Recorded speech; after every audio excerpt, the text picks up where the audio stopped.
अस्सलाम वालेकुम। उम्मीद करती हूँ कि आप सब खैरियत से होंगे। आज हमने जो टॉपिक डिस्कस करना है वो है हमारे पास मार्था ई रोजर की यूनिटरी ह्यूमन बीइंग की थ्योरी है।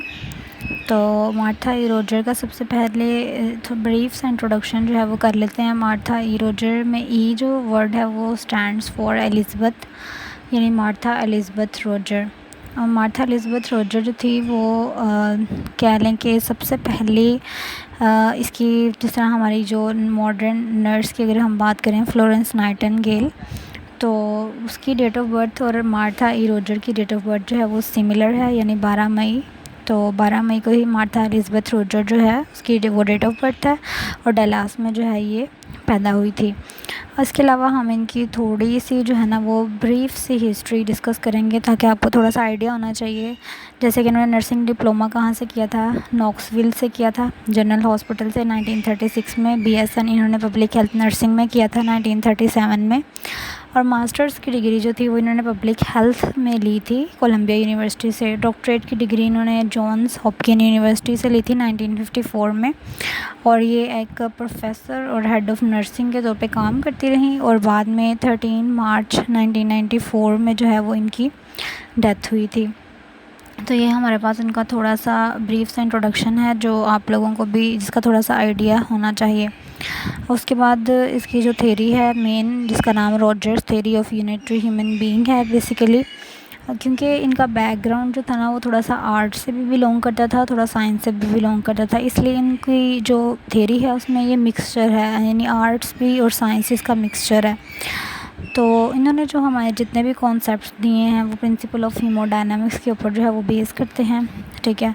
और हीमोडायनामिक्स का मतलब जिन्होंने फ़िज़िक्स जो है वो पढ़ी है उनको आइडिया होगा कि हीमोडायनामिक्स बेसिकली हम कहते हैं कि जिसमें मूवमेंट या मोशन जो है वो चीज़ की शामिल होती है, ठीक है। और इसके अलावा इन्होंने ज़्यादा जो है वो फोकस किया ह्यूमन बीइंग के ऊपर कि ह्यूमन बीइंग जो है वो एक कॉन्टीन्यूस इंटरेक्शन में होता है, किसके साथ, इन्वायरमेंट के साथ, ठीक है। इन्वायरमेंट के साथ ह्यूमन बीइंग एक कांस्टेंट इंटरेक्शन जो है वो रखता है। इस चीज़ को उसने बहुत ज़्यादा कह लो इसके ऊपर फोकस किया था। अब हमने बेसिकली इसके कॉन्सेप्ट्स जो है ना वो सबसे इम्पॉर्टेंट चीज़ है, बच्चों को इसके कॉन्सेप्ट्स ही समझ में नहीं आते, तो हमने इनके कॉन्सेप्ट्स के ऊपर जो है ना वो ज़्यादा फोकस करना है। सबसे पहले अगर हम कॉन्सेप्ट्स की बात करें तो सबसे पहला कॉन्सेप्ट है हमारे पास एनर्जी फील्ड का, कि हमारे पास मार्था ई रोजर ने कहा कि हर पर्सन जो है उसकी एक यूनिक एनर्जी फील्ड होती है, ठीक है। हर पर्सन जो है वो अपनी एक एनर्जी फील्ड रखता है। एनर्जी फील्ड कह लो कि चाहे वो लिविंग थिंग है चाहे वो नॉन लिविंग थिंग है, उसकी एक अपनी एनर्जी फील्ड होती है। एनर्जी फील्ड हम कह सकते हैं एक डायनामिक नेचर की एक चीज़ है जो कि कॉन्टीन्यूस मोशन में होती है और इन्फिनिट होती है, जिसकी कोई भी मिकदार फिक्स नहीं होती, क्वांटिटी नहीं होती, ये इन्फिनिट होती है। यानी हर पर्सन का एक अपना स्टाइल है, एक अपना एटीट्यूड है, एक अपनी एनर्जी फील्ड है, ठीक है। उसको आप बिहेवियर को आप अपने माइंड में रख सकते हो, या आप एटीट्यूड को या स्टाइल को, इन चीज़ों को आप अपने जहन में रखते हुए एनर्जी फील्ड का कॉन्सेप्ट इसके साथ मैच कर सकते हो, ठीक है। तो हर पर्सन जो है वो यूनिक है और हर पर्सन की ही अपनी एक एनर्जी फील्ड है, ठीक है। अब सेकंड कॉन्सेप्ट उसका ये था कि पैटर्न, यानी हमारे पास पैटर्न जो है वो हम कहते हैं कि एक डिस्टिंग्विशिंग करेक्टरिस्टिक्स है जो कि एनर्जी फील्ड की एक ही करेक्टरिस्टिक है। आपको मैं अगर सिंपल वर्ड्स में बताऊं तो हर इंसान अपने बिहेवियर को एक स्पेसिफ़िक तरीके के साथ रिप्रेजेंट करता है, उस मेथड को कह लो कि हम पैटर्न कहते हैं, ठीक है। यानी एनर्जी फील्ड जिस तरीके से रिप्रेजेंट होती है उस तरीके को हम क्या कहते हैं, पैटर्न।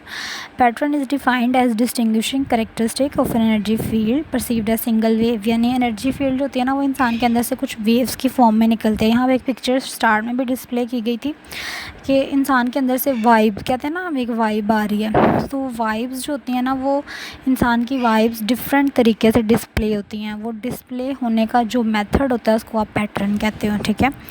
तो हाँ, unit pattern is defined as distinguishing characteristics of energy field perceived as a single wave, यानी वेव्स की फॉर्म में मोस्टली पैटर्न जो है वो रिप्रेजेंट होता है। Unitary human being can not be understood by studying और समिंग देयर पार्ट्स, यानी हम इंसान को सिर्फ उसके डिफरेंट पार्ट्स आइडेंटिफाई करके ही सारा स्टडी नहीं कर सकते। इंसान बहुत ज़्यादा कॉम्प्लेक्स है, ठीक है, उसका बिहेवियर बहुत ज़्यादा कॉम्प्लेक्स है, हमें उसके लिए डिफरेंट चीज़ों को जो है वो देखना पड़ता है। Each human being has a unique identifiable pattern हर इंसान का डिफरेंट डिफरेंट जो है वो पैटर्न होता है जो कि इरिड्यूसिबल होता है, नॉन मटेरियलिस्टिक होता है। मटेरियलिस्टिक वो चीज़ें होती हैं जो कि अपना एग्जिस्ट करती हैं, जो वजूद रखती हैं। नॉन मटेरियलिस्टिक वो चीज़ें जो कि एग्जिस्ट नहीं करती, ठीक है। हर इंसान का एक अपना जो है वो non materialistic aspect of the life is called pattern, और पैटर्न हमारे पास एनर्जी फील्ड को एक आइडेंटिटी देता है, ठीक है। क्योंकि हमने पढ़ा कि एनर्जी फील्ड ही बेसिकली रिप्रेजेंट की जाती है डिफरेंट तरीक़ों के ज़रिए, डिफरेंट मेथड्स, और उसको हम पैटर्न कहते हैं। तीसरी हमारे पास जो उसका कॉन्सेप्ट, पहला हमने पढ़ा कि हर इंसान की अपनी एक एनर्जी फील्ड होती है। वो एनर्जी फील्ड जिस मेथड से इंसान रिप्रेजेंट करता है उसको हम पैटर्न कहते हैं। तीसरा हमारे पास जो कॉन्सेप्ट है वो है पैन डायमेंशनैलिटी। पैन डायमेंशनैलिटी का मतलब होता है कि ये जो एनर्जी फील्ड होती है ना इंसान के अंदर, ये बियॉन्ड थ्री डायमेंशन होती है। यानी ये हमारे पास इसको ना तो कोई स्पेशियल यानी स्पेस की ज़रूरत है, ना ही कोई टेम्पोरल एट्रीब्यूट्स की ज़रूरत है। ये नॉन लीनियर होती है। आपको मैं इसकी सिंपल एग्जांपल अगर दूँ तो मैं आपको ये कह सकती हूँ कि देखें, आप कहीं पे भी बैठे किसी भी पर्सन को इन्फ्लुएंस कर सकते हैं, ठीक है।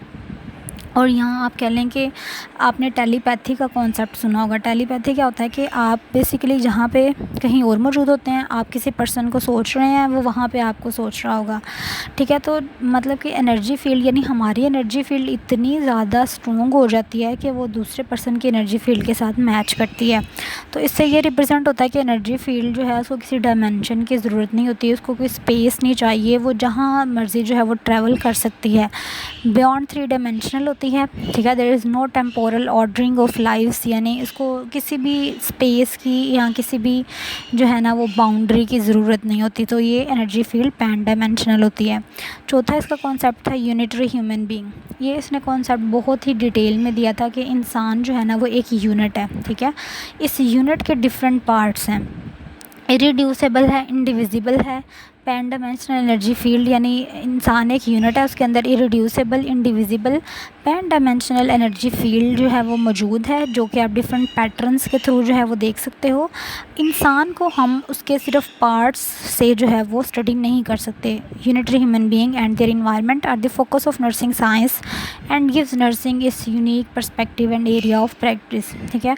यानी इसके लिए आपको कंप्लीट नर्सिंग की स्टडी करनी पड़ती है, कंप्लीट साइंस स्टडी करनी पड़ेगी, फिर जाके आप जो है ना वो उसको स्टडी कर सकते हो। अदरवाइज़ आप इंसान को जो है एक कंप्लीट यूनिट को सिर्फ उसके डिफरेंट पार्ट्स से जो है वो आइडेंटिफाई करना थोड़ा कॉम्प्लेक्स है।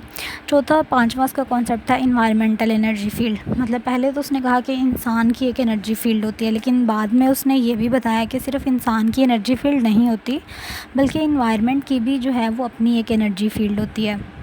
जैसे अगर आप किसी ब्यूटीफुल से रेस्टोरेंट में जाते हो, वहाँ की एम्बियंस बहुत अच्छी है, वहाँ पे लाइटिंग बहुत अच्छी है, तो आप नोट करोगे कि उसको देख के आपका जो है वो दिल खुश हो जाएगा, आपका मूड अच्छा हो जाएगा। तो वो ये होता है कि इन्वायरमेंट की जो एनर्जी फील्ड होती है वो आपकी एनर्जी फील्ड के साथ मैच करती है, तो आपका भी मूड अच्छा होता है, आपकी एनर्जी फील्ड भी बेस्ट हो जाती है। तो उसने कहा था कि इन्वायरमेंट की भी एक वाइब होती है, इन्वायरमेंट की भी एक एनर्जी फील्ड होती है, ठीक है। तो अब हमारे पास हमने अभी तक क्या पढ़ा है, सिर्फ हमने मार्था ई रोजर के कॉन्सेप्ट्स पढ़े हैं। कॉन्सेप्ट्स में हमने पहला कॉन्सेप्ट क्या पढ़ लिया कि हर पर्सन की अपनी एक एनर्जी फील्ड होती है, ठीक है। और पैटर्न एनर्जी फील्ड जिस तरीके से रिप्रेजेंट की जाती है उसको हम क्या कहते हैं, पैटर्न कहते हैं। और ये एनर्जी फील्ड जो होती है वो three dimensional, beyond three dimensional होती है, इसको हम पैन डायमेंशनैलिटी कहते हैं कि एनर्जी फील्ड जो है वो पैन डायमेंशनल होती है। चौथा इसका कॉन्सेप्ट आ जाता है यूनिटरी ह्यूमन बीइंग, कि हमारे पास इंसान जो है वो एक यूनिट है, कंप्लीट यूनिट है, उसके डिफरेंट पार्ट्स हैं, लेकिन हम उसको प्रॉपर नर्सिंग साइंस के थ्रू ही सिर्फ स्टडी कर सकते हैं। पांचवा उसका कॉन्सेप्ट क्या था कि इन्वायरमेंट की भी अपनी एक एनर्जी फील्ड होती है, ठीक है। और इन्वायरमेंट की एनर्जी फील्ड जैसे मैंने यहाँ पे एग्जांपल कोट की है कि गुड लाइटनिंग होगी तो पॉजिटिव एनर्जी फील्ड मिलेगी, तो इन्वायरमेंट की भी अपनी एक एनर्जी फील्ड होती है। जिस तरह इसके जो थे कॉन्सेप्ट्स हमारे पास 5 थे, इस तरह से हमारे पास इसकी कुछ बेसिक अजम्पशंस आ जाती हैं। अजम्पशंस में हमारे पास मेजर बेसिक अजम्पशन में सबसे पहले आती है होलनेस। होलनेस का मतलब क्या है कि ह्यूमन बीइंग जो है वो एक यूनिफाइड होल है, ठीक है। यानी एक पर्सन जो है वो कंप्लीट अपने अंदर एक मुकम्मल जो है वो चीज़ें सारी रखता है, करैक्टरिस्टिक्स रखता है, that are more than and different from sum of their parts. मतलब उसका हर एक जो पार्ट है ना उसकी करैक्टरिस्टिक्स डिफरेंट डिफरेंट हैं, और जब उनका सम करोगे तो उसकी कैरेक्टरिस्टिक्स डिफरेंट होंगी। तो हमारे पास एक इंडिविजुअल जो है वो कंप्लीट होल है। आपने ये याद रखना है कि कंप्लीट उसके अंदर इंटेग्रिटी है, कंप्लीट होलनेस जो है वो मौजूद है, ठीक है। और व्हाट गिव्स हिम आइडेंटिटी, यानी हर इंसान के अंदर जो है ना वो एक होलनेस मौजूद है जो कि उसको एक आइडेंटिटी देती है। Human being are just not characterised by body parts but by mass, structure and feelings. इंसान के अंदर फीलिंग्स भी हैं, उसका मैस भी है, उसका स्ट्रक्चर भी है। दूसरी एजम्पशन में आती थी ओपननेस के इंडिविजुअल और इन्वायरमेंट हमेशा आपस में एक्सचेंज करते रहते हैं एनर्जी। जैसे हमने पहले बात की ना कि अगर आप जैसे बहुत ज़्यादा सैड हो, ठीक है, तो आप अपने फ्रेंड से बात करोगे तो आप क्या करोगे, बेटर फील करोगे। तो उसमें क्या होता है कि उसकी एनर्जी फील्ड जो है वो आपके अंदर आती है और आप बेहतर महसूस करते हो।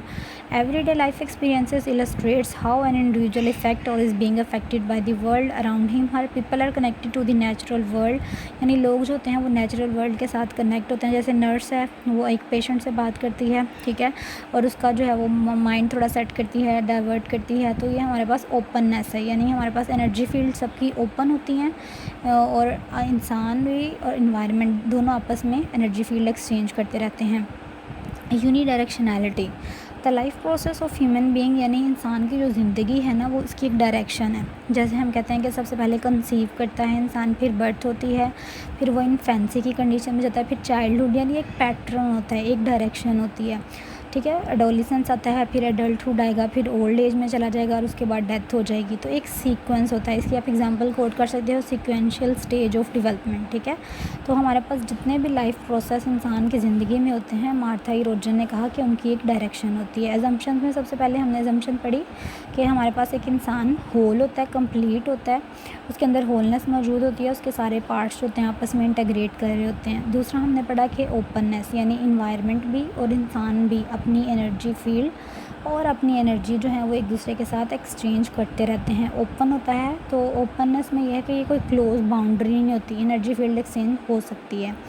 तीसरे नंबर पे हमने पढ़ा डायरेक्शन, कि इंसान की ज़िंदगी में जितने भी प्रोसेसेस होते हैं उनकी एक डायरेक्शन होती है। जैसे कि हमने स्टेजेस ऑफ डेवलपमेंट पढ़ ली कि पहले इंसान पैदा होता है, फिर एडल्टहुड में जाता है, फिर ओल्ड एज में जाता है और फिर उसकी डेथ होती है। चौथी एजम्पशन हमें उसने क्या दी थी, पैटर्न एंड ऑर्गेनाइजेशन, कि इंसान के अंदर इतनी एबिलिटी है कि वो अपने आप को सेल्फ रेगुलेट करे, ठीक है, और अपनी लाइफ के अंदर एक पैटर्न के थ्रू जो है ना वो काम करे।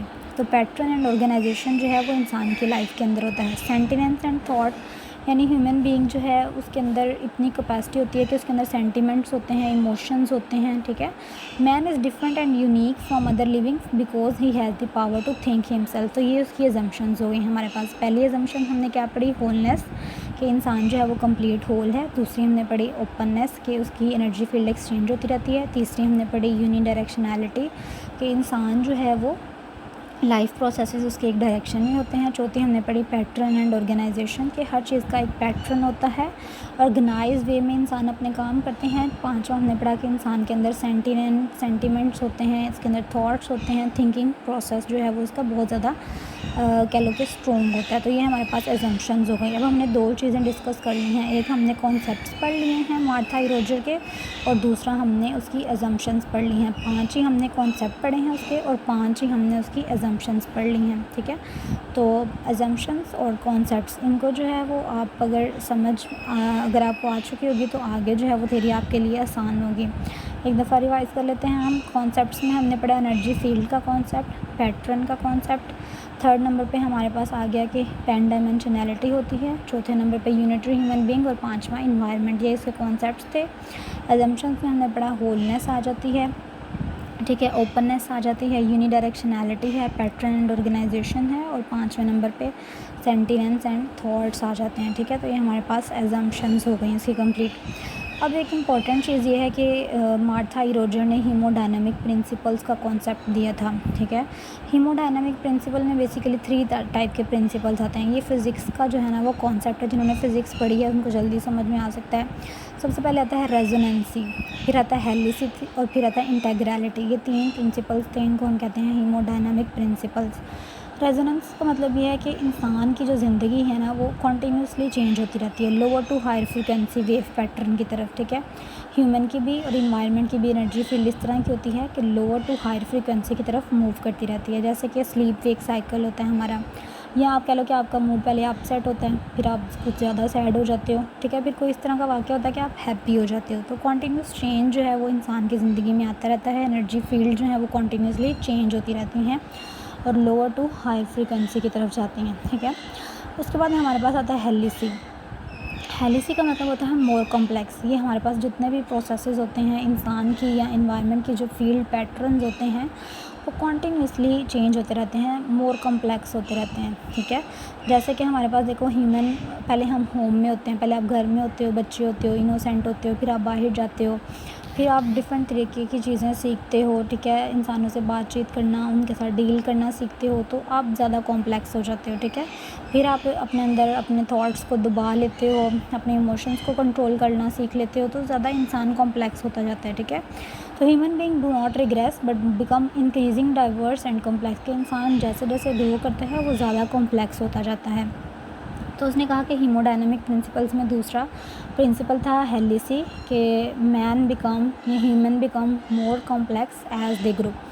रेजोनेंसी हमने पढ़ ली कि चेंज होता रहता है लो टू हाई फ्रिक्वेंसी की तरफ। दूसरा हमने हेलिसी पढ़ ली कि डाइवर्सिटी होती रहती है, कॉम्प्लेक्सिटी आती रहती है। तीसरा हमने पढ़ लिया इंटेग्रलिटी। तीसरा हम पढ़ने लगे हैं इंटेग्रलिटी। इंटेग्रलिटी में होता है कि ह्यूमन फील्ड जो होती है और इन्वायरमेंट की फील्ड जो होती है वो म्यूचुअल, कॉन्टीन्यूसली म्यूचुअल चलती रहती है, उनके दरमियान एक रिलेशनशिप होता है, ठीक है, यानी वो इंटीग्रेट करते हैं, आपस में मिलते होते हैं। जैसे कि हम कह सकते हैं कि अगर एक इंसान जो है वो हैप्पी है, ठीक है, तो उसके पास कोई सैड इंसान आके बैठेगा ना तो वो उसको भी हैप्पी कर देगा, ठीक है, क्योंकि उनकी जो एनर्जी फील्ड्स हैं वो आपस में मैच कर रही होती हैं, इंटीग्रेट कर रही होती हैं। तो एनर्जी फील्ड जैसे एक जगह पे ब्लॉक नहीं रहती, वो एक दूसरे के साथ कह लो कि म्यूचुअली इंटीग्रेट करती है, तो जिससे जो है वो इंटेग्रलिटी का कॉन्सेप्ट हुआ। तो हमने 3 तरह के हीमोडायनामिक प्रिंसिपल्स भी पढ़ लिए इसके, रेजोनेंसी, हेलिसी, इंटेग्रलिटी। रेजोनेंसी की energy wave low to higher move करती हैं, हेलिसी की उनकी कॉम्प्लेक्सिटी में इंक्रीज़ होती है, इंटेग्रलिटी के उनके दरमियान इंट्रैक्शन होता है, ठीक है। तो अब हमने अजम्पशंस, कॉन्सेप्ट्स और हीमोडायनामिक प्रिंसिपल्स को जो है वो रीड कर लिया है, ठीक है। बाकी हमने इसकी प्रोपोजिशंस और ये चीज़ें जो है वो हम नेक्स्ट पार्ट में जो है वो डिस्कस करते हैं। Thank you so much. अल्लाह हाफिज़।